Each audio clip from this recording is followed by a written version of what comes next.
everybody. Welcome to another episode of Xpansion Pass. Woo! Yes. I am your host, Eddie V. Joining me, as always, is Sir Jesse Douglas. What's up? And boss man himself, the lovable, the one and only, the best of the best, Mr. Corey Dirrig. Hi. Hi. How you guys doing? Good. Tired. Yeah. Pretty good. I'm not really that tired. I'm actually I'm at that point where if I didn't have to work tomorrow, I'd probably be up till 3 o'clock in the morning doing something. But I work in the morning, and so I have to be in bed at early. And it wouldn't be that rough if I didn't drive for a living, but it just sucks being tired when you're driving because you're tired and driving. Yeah. Yeah. Well, today's Xpansion Pass that I have for you guys is when do you feel underwhelmed from a game? When you you were so hyper for it, you got the game and it's not doing it for you. It's kind of a letdown. Or if you look at reviews and people find the game underwhelming, and so that deters you from buying the game. So I'm gonna start with you, boss man. I mean, I'm usually I usually go in and read reviews and stuff before I get a game now, because we're all adults and we're all kind of working on a budget, especially I'm working on a budget because we're having a kid, and Jesse's on a budget because he already has a family, and it's just I think this would have been more when we were kids and our parents would just get us games or get games for gifts or whatever, or saving up our money, our allowance, or what money we had from whatever jobs we had when we were kids. Maybe it comes more from that, but I usually try to set expectations based on reviews and stuff. And so I want to say, for me, the biggest letdown in a long, not really, it's not even really a letdown, just everybody was so hyped about this game, including me, but it just didn't grab me like I wanted it to, was God of War, right? And it's just that game's been getting perfect 10s across the board. People have been just shouting from the rooftops about that game, and I tried to play a little bit again the other day, and it was just there's something about this game that's just not grabbing me, and it sucks because I want it to, I want it to so bad, and it's just not. And I'm kind of putting it off to the side for now, and maybe go back to it in a couple weeks or so to try to finish it or whatever, but it's just it's not grabbing me. It's just not, and it sucks. And I think, and it's not to say that game is a bad game at all, because it's a good game. The mechanics are good and graphics are great, and I think the enemy and character designs are really cool. But I think I'm just more disappointed that it didn't grab me like it grabbed everybody else. But I usually try to set my expectations with reviews and stuff, and for me, a lot of games actually exceed expectations, because I think the gaming space now is a little I think a lot of people are a little bit too critical about stuff. Yes. Because you can still go into a 6 or a 7 game and have a blast, right? Mm-hmm. Last year, Horizon only got 8s across the board, 8.5s, right? But that game was almost game of the year for me, because it exceeded my expectations, and it was so much fun. And it probably would have if Zelda didn't come out last year. It probably would have been my game of the year. I think Aloy is a cool character and all that stuff. But yeah, I don't know. A lot of games lately, and I don't know if it's because we've all been playing a lot of games together lately, or doing the podcasts and stuff with everybody just kind of sets my expectation level a little bit more. But a lot of games have actually kind of been exceeding my expectations a lot lately, which is better than being disappointed when you get a game that doesn't hit. So, yeah. What about you, Jesse? Yeah, for me, like it's kind of the same thing. Like a lot of the underwhelming games, luckily, are just things that I've either gotten like super cheap, or like things that I've gotten through, like tried, just try new things through Game Pass. And like one of the bigger ones that was kind of a letdown for me, that is kind of along the same lines as God of War was for Corey, was probably the new Mario game. Oh Like, yeah, that yeah. Odyssey. That first level was freaking amazing, right? But then I got to the second level and it just like nothing about it interested. It just like got really boring. Yeah. Like I just really didn't. It just didn't do anything for me like that, and I just kind of gave up. Like I never ended up buying it. I do want to still buy it eventually because I would like to go through it and see if more of the levels like catch me like the first one did. But that second one, I don't know. It just seemed so basic, and it just was kind of boring. I just didn't have any motivation to try to find or play it really at all during that time, because like I was borrowing it and trying it out a couple of times, and I don't know, I just kind of was worried, like is that how this whole thing is going to be, where some levels are going to be interesting to me and some of them just aren't, so I just couldn't justify buying it just because I didn't know. And just if already the second level was not really interesting me, and just, would have been something that I would have had to just force my way through to get to better levels, I just didn't really want to spend my money. Because like Corey said, I just don't really have like a whole lot of money. And like, I've kind of been more in the lines of like, when I buy games, I'm looking for something that I can get a really good deal on lately. Mm-hmm. So like the other day, which this game was kind of underwhelming for me too, was they had Wonder Boy on sale for I think it was like $10, but I had $8 in Microsoft money, so I only ended up spending $2 on it, and it was okay, but it really, like, it was pretty, like, felt like you're just playing the regular original game. It was really basic for today's standards, Well, like that was the kind of the purpose, that it was Yeah. a remake of the Yeah. old one. Yeah, So- and that's what I found out, because you can switch between original graphics and like the newer graphics. Mhm. And I mean, it's really, for $2, I spent $2 on it, at the end of the day. So I mean, for $2, it's all right. It just wasn't what I was hoping it to be. Like I was hoping it to be more like along the lines of like another game that I eventually want to get is like Owl Boy or something like that. So, but You know what you won't be disappointed with is N++. Yeah, I don't. $14.99 on Switch eShop. I don't know. I still need to really sit down and play that game, like the original one. I think I have it on Xbox. Yeah. I don't remember. So But I just I think it's one of those games where it like visually it doesn't look very pleasing, but it's one of those you actually have to play to enjoy it. You don't think it looks visually pleasing? Well, it just looks like to me it just looks like an old school Atari like level or something. But it's so good. Oh, Jesse, you made me really sad just now.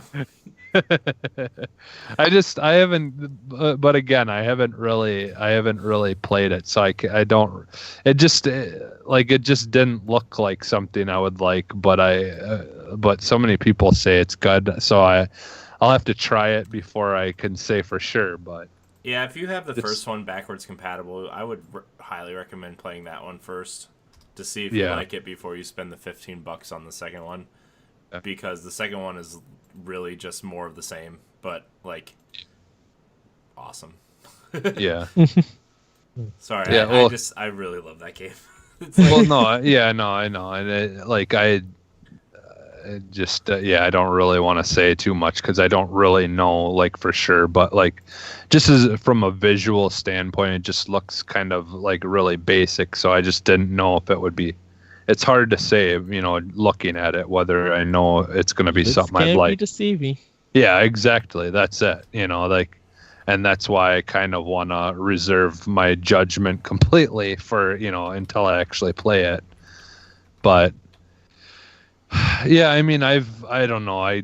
There's been quite a few games though that have underwhelmed me, over the years, and a lot of the times, luckily, it's been mostly games that I didn't spend a lot on anyways. So, but like Corey said, now I'm pretty stingy about what I get and what I don't get and stuff like that. So you know what else, Jesse, I was thinking of is like I really think Game Pass really helps with that too.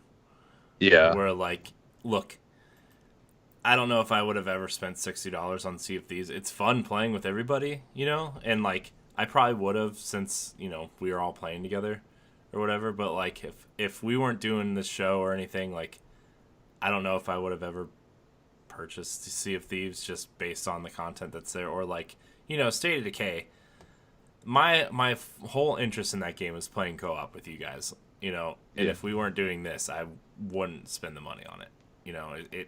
Yeah. I kind of set my expectations on Game Pass games as well. As like, oh man, this is gonna be fun to play for a couple weekends, Yeah. So. Yeah, and like for me, like, like those two games, like, cause I'm like that's all I really like. My personal games that I enjoy the most are multiplayer, just because like for me, like with having a family and stuff. Like, and then I work third shift. I'm the only person at my job, so I literally don't like socialize, like even at work. And then at home, it's like just basically I socialize with my family, and that's about it. So like when I play video games, I want to socialize because that's my chance to, to socialize and just, have those, because I mean, I do stuff with my friends too, like on the weekend, and I socialize with my friend Pat a lot, but still it's like when I play games, that's time that I want to be like doing something socially with people and just kind of having those interactions that don't come by very often in my regular day. So yeah. So those kind of games are like, that's why I tend to always go towards the multiplayer games, and those are going to be the ones that I'm going to buy more than like a single player. So, but yeah, so I've had a lot of games that have been up and down, and some that have underwhelmed me, and some that have been better than what I thought they were going to be. So, yeah. Well, for me, a lot of people know that I don't have no regrets if I call a game jank or garbage. Like, and I get underwhelmed with games when I really feel like there's no creativity or originality. Everything starts feeling like rinse and repeat. Like it's a washing machine game. Like I said that about Grand Theft Auto 5. I said that about Destiny. It's just like I get through these games and I see everybody's hype for them, but then I play them just be like, this is the same nonsense that I've done before. Nothing is original or welcoming to me. Like there's nothing creative or fun about it. So when I feel like I'm underwhelmed, when I feel like, and I gave a bad review for Ghost Recon Wildlands because it was just like when I found out that I was rinsing and repeating like 80% of the whole missions in that game, it felt like this was a copy and paste game thrown together, and it was just like, there's nothing original, and I had to force my way to get through this game, to beat it, to get a lackluster ending. And I feel like not saying that my time is wasted, but it's just like, reason why I go and praise Nintendo a lot, and I might feel biased, is because throughout the games that I play on Nintendo, when they're games, they're changing up the formula. They're mixing some things up. So I have to kind of use my mind for like some of the puzzles, or be entertained about the goofiness that I'm about to enter or witness, because it's keeping me entertained. There's some creativity. There's some originality to it. When it's something like Grand Theft Auto and anything, it's just like, even though you might kind of make this genre real known as the open world sandbox game, there's other companies who took this formula and done it better, and I enjoyed those games. Yeah. I enjoyed Saints Row the Third. I enjoyed Sleeping Dogs. When I played Tomb Raider and then played Uncharted, I'm underwhelmed with Uncharted because majority of the games majority of the levels and the styles that they do on Uncharted, it just feels recycled, and it just feels like you knew a blueprint that you done for this one game and you copy and paste it for these other games, and it just feels boring. Like you're not pushing the medium forward. You're just staying in a safe spot, and that's just underwhelming to me.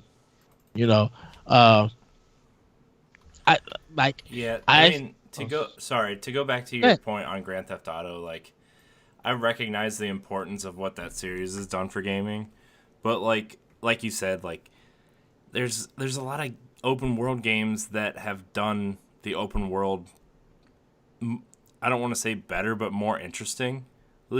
Like, it's the same thing that happened, I feel like, with Fallout 4, where everybody was so hyped for that game, and it was just more Fallout 3 with a building mechanic, which a lot of people seem to like. And, a lot of people thought that was okay, but a lot of people were disappointed in Fallout 4 because it was just Fallout 3 with some base building mechanics, And and I feel like Grand Theft Auto has kind of hit that point since, maybe GTA 4 evolved it a little bit, but, like, I don't really see a lot different from GTA 4 to GTA 5. And I'm not talking about their online mode, because I know that evolves all the time, but, like, just in terms of the main single-player stuff, like, besides being in a different city, like, okay, I don't really see it, and that's why Red Dead 2 doesn't really hold any interest for me either, and I don't know, man. I realize, like, obviously, Grand Theft Auto 5 has sold 90 million units, and, like, we're clearly in the minority of that. But, like, well, and the thing with that is that, okay, you're on, once again, you're on multiple platforms, so that's why you have that number up. If you would have just bought Grand Theft Auto 5 to 360 only, never bought it to no other systems, no way they would touch the 95 million sales. There's possibly no way. And for me, I kind of feel like, how the heck is Max Payne 3 feels like perfection from Rockstar, that I could give that one game to them, like, so much credit, and because of Remedy. And then I played Grand Theft Auto, and it's just like, this is not fun or interesting. How were you able to make Max Payne 3, a cover-based shooting game, feel just interesting with the story and everything? Like, I didn't there was just something like the level layouts, the music, the story, the gunfights, all of that felt fun and interesting. Not so much with Grand Theft Auto. It just feels like, okay, I did this. All right, now I'm just gonna run around the world, I guess. But, to really get the fun out of that, I gotta throw in some cheat codes, and it's just like, no, it doesn't feel right to me, And definitely, people felt underwhelmed when they seen DMC Devil May Cry. They felt underwhelmed because Dante that they used was not the Dante that is known for. Some people got upset and just felt underwhelmed that this new change in the system in the game, that it's not going to be fun to play. And then you see it come out and they're getting like 9s, and people are praising the game that, no, this game is really good. Yeah, like for me, like personally, like the Grand Theft Autos, the Call of Duties, the Fallouts, all those games that have kind of just over time just kind of stayed the same, but just in a different place. Like I've owned most of them, but yeah, I've found them pretty underwhelming as far as like what they're meant for. Mm-hmm. Like I almost never played any of those games like all the way through because the story that they're trying to tell or whatever they're trying to do just never interests me. And I have. Yeah. See, like when I buy games like that, like I'm such a different person when it comes to that kind of stuff. Like I literally buy it just to screw around. Like I don't play them the way they're meant to be played. So but Fallout 4, like the one thing with the Fallout series, like I want to like them so badly, but I just wish that it wouldn't have taken them so long to just like fix like basic mechanics like shooting and stuff like that. Like my major problem with the Fallout games is like I hated how you could like look down sight to shoot, but yet it doesn't actually shoot where you're aiming. Mm-hmm. They tried to fix that in Fallout 4, but I still feel like it still isn't very good. And like those games are like pretty janky to take Edward's word. I feel like a lot of those games are so janky and just like it's kind of like Dark Souls. I mean, there's a lot of people who absolutely love those games to death and will fight anyone who says that they're not a good game. We've got 4 of them on staff. but I just don't get it. Like I've tried going back and playing the first Dark Souls game like multiple times, and I just cannot understand why people like it. Like I just like the character models are the worst. like the size of things in comparison to other things in the map is the worst. Like I just like the whole idea of having a shield that I thought was to block an attack, and if you block an attack, then why are you still taking damage? Like there's just so many things that just don't make sense. Like when you compare them to other games, and the way that things work in real life. It just like I don't know. It's almost like they're making something broken just to say that it's unique, and it's like, well, how is that? How I don't get it. It's like what's the point? Like so well, I don't know. There's a lot of things like that just over the years of like I don't know. I don't know. I don't get it. Well, everybody, we want to know what you think. What game has underwhelmed you, or how do you deal with a game just lets you down? You can email the show at arsenalxpodcast@gmail.com, and you can check out more of Xpansion Pass on NGR Radio or Nerds Gone Rogue on YouTube. With that, everybody, thank you, Jesse. Thank you, Corey. And we will see you guys next time on Xpansion Pass. We're out. Mini X.